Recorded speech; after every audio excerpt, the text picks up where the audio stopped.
Welcome to Let's Talk Criterion. In this edition we talk westerns, namely the Renown series starring Randolph Scott and the 4K UHD upgrade of Jean-Luc Goddard's Breathless.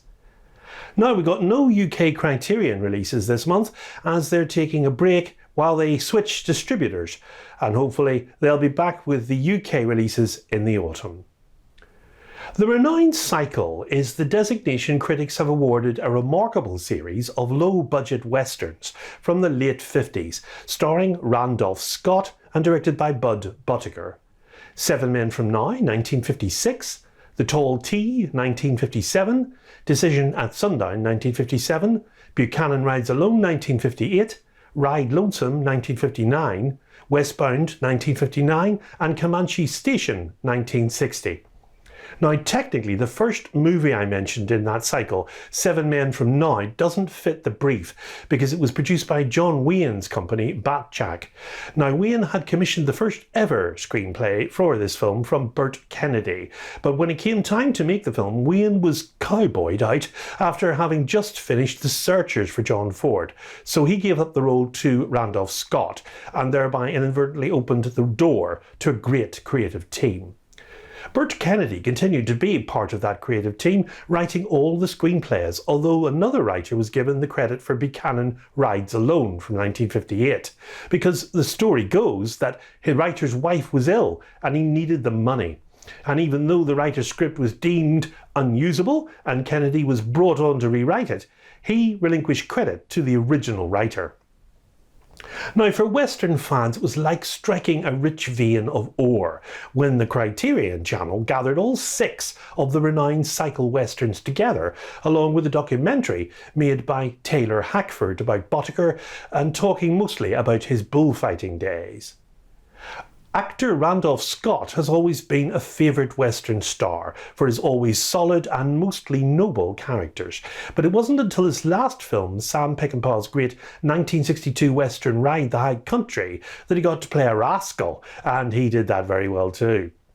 In the movies of the Renown cycle, Seven Men from Now, The Tall T, Decision at Sundown, Buchanan Rides Alone, Ride Lonesome and Comanche Station, Scott, always long and lean, is also now at his craggiest and most weathered. Now, Scott doesn't seem to have to act much at all. He just is, a leathery part of the landscape in fact. Little phases his characters because they have seen it all, and he really seems to epitomise the Western hero. Warshaw wrote about this in 1954.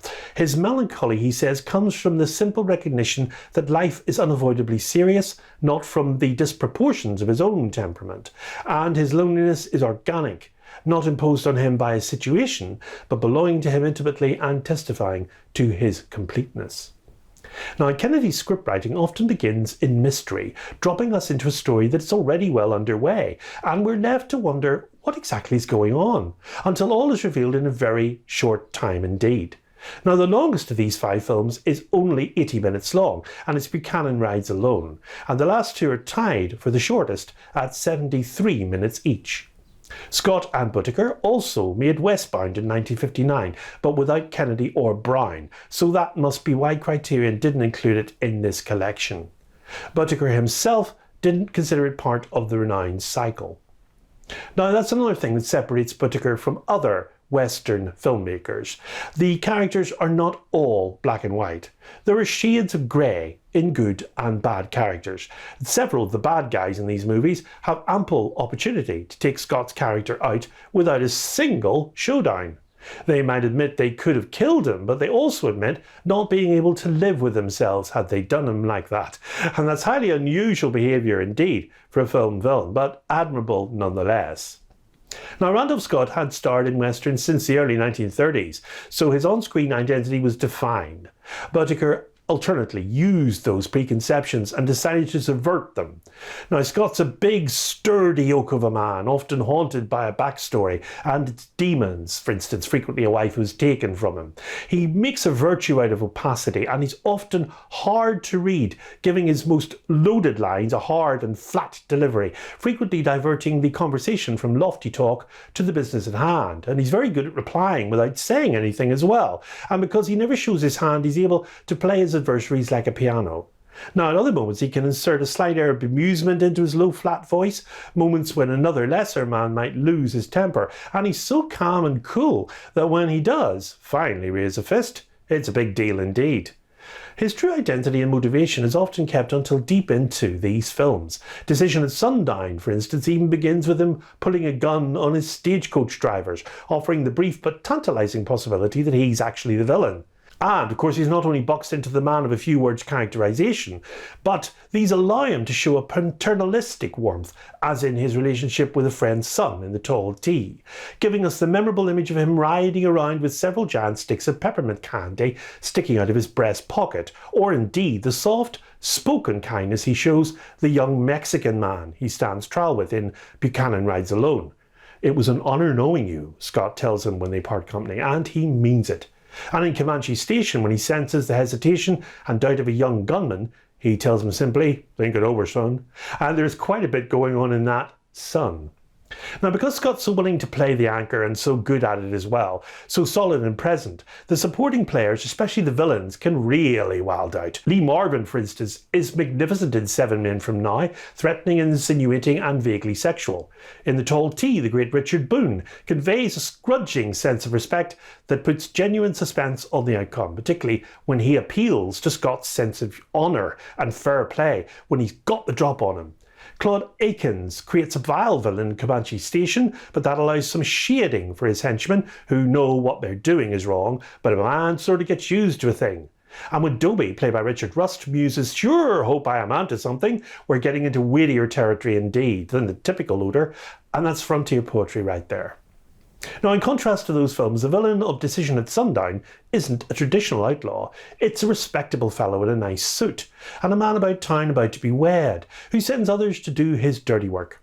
Similarly, the town in Buchanan Rides Alone is under the thumb of a single corrupt family, which is allowed to run rampant until someone fights back. And in both films, the townsfolk that have enabled him to come to terms with their complicity, well, Kimbrough couldn't have changed Sundown if we hadn't helped by doing nothing. It's just like we're doing it now. And an idea explored in other higher profile westerns of the era like High Noon. Now, these films, like that one, carefully and subtly remind us that this is not a question that died in the 19th century. In The Tall Tea, one of Scott's old pals, a stagecoach driver, despairs, "They're laying tracks over yonder faster than a nervous head." And stagecoaches like his are on their way out, and the train representing change and progress and increased speed on the way in. Now, that spirit haunts much of the Ranown cycle, and that sense that the end of the West is just around the corner, and that simultaneously in the Western as they knew it, it was changing as well. But as with the stage and the reel, that shift was ultimately for the better. And these crisp, efficient and entertaining pictures helped point the way towards what the genre could really accomplish. Criterion has brought these Western offerings in a very attractive package, and it comes replete with the following special features. We've got the 4K digital restorations for each of the films by Sony Pictures Entertainment with uncompressed mono soundtracks. 3 4K UHD discs house the films, presented in Dolby Vision HDR, and there's 3 Blu-rays with the films and, of course, the special features. Introductions to the films by filmmakers Martin Scorsese and Taylor Hackford. New programme featuring film critic Farron Smith-Nema on actor Randolph Scott. 3 audio commentaries featuring the film scholar Janine Basinger on The Tall Tea, film historian Jeremy Arnold on Ride Lonesome, and Taylor Hackford on Comanche Station. Archival programmes featuring interviews with the director Bud Buttiker. Audio conversation with Buttiker and film scholar Jim Kitsis. Super 8 home movie version of Comanche Station. A bit of a treat, that. Trailers and a written essay, of course, by 2 film scholars, Tom Gunning and the critic Glenn Kenny.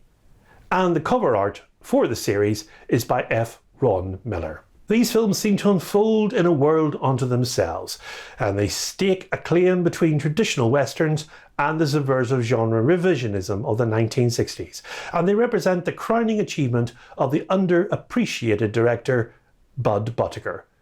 The set's available, as I say, as a 4K UHD combo pack, and it comes out on Tuesday the 18th of July, collectively as Spine 1186.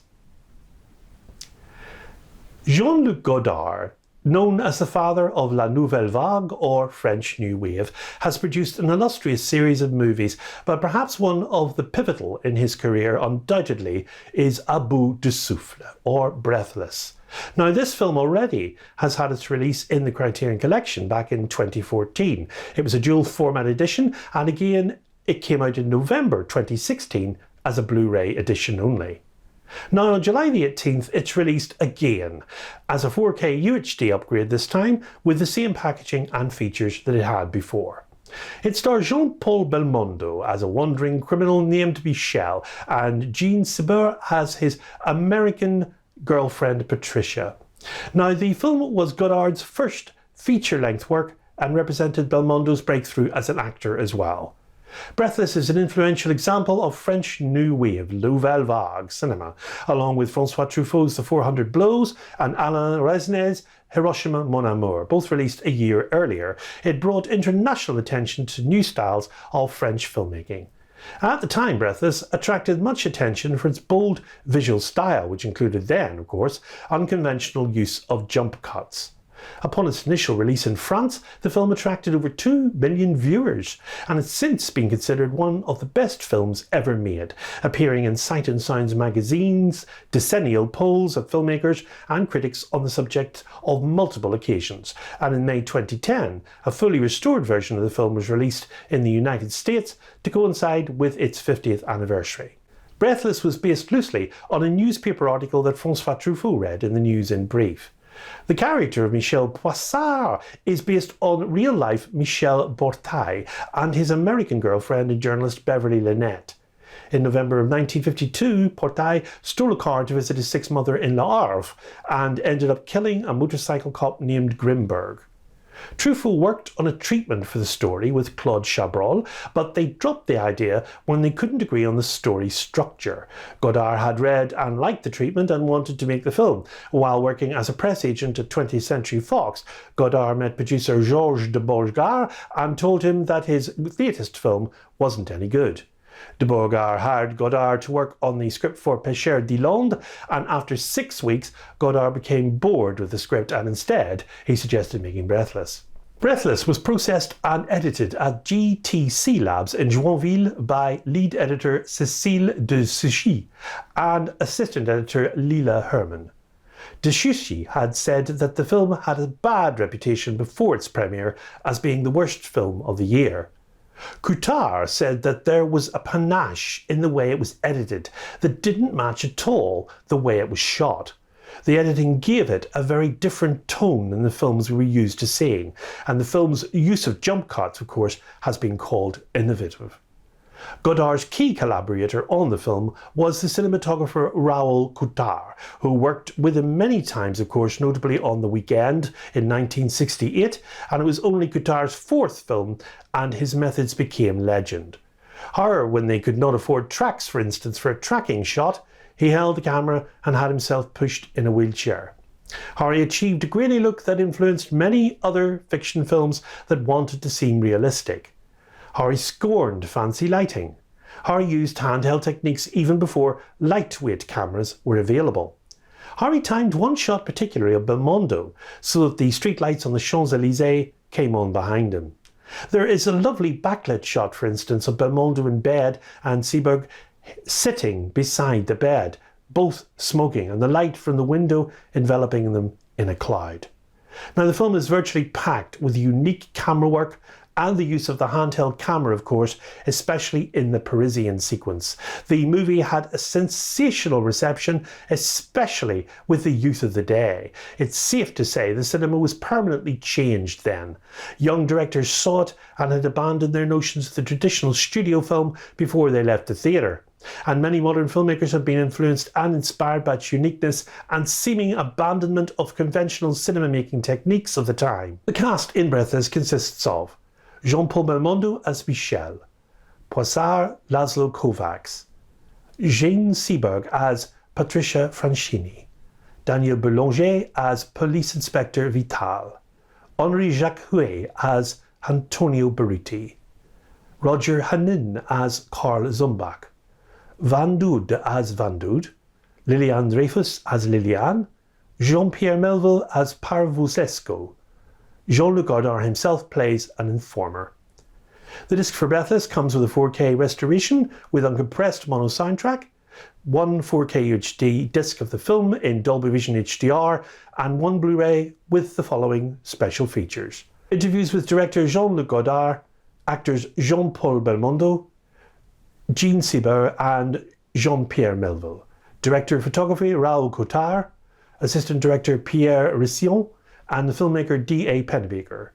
2 video essays, one from filmmaker Mark Rappaport, Jean Seberg, and the critic Jonathan Rosenbaum.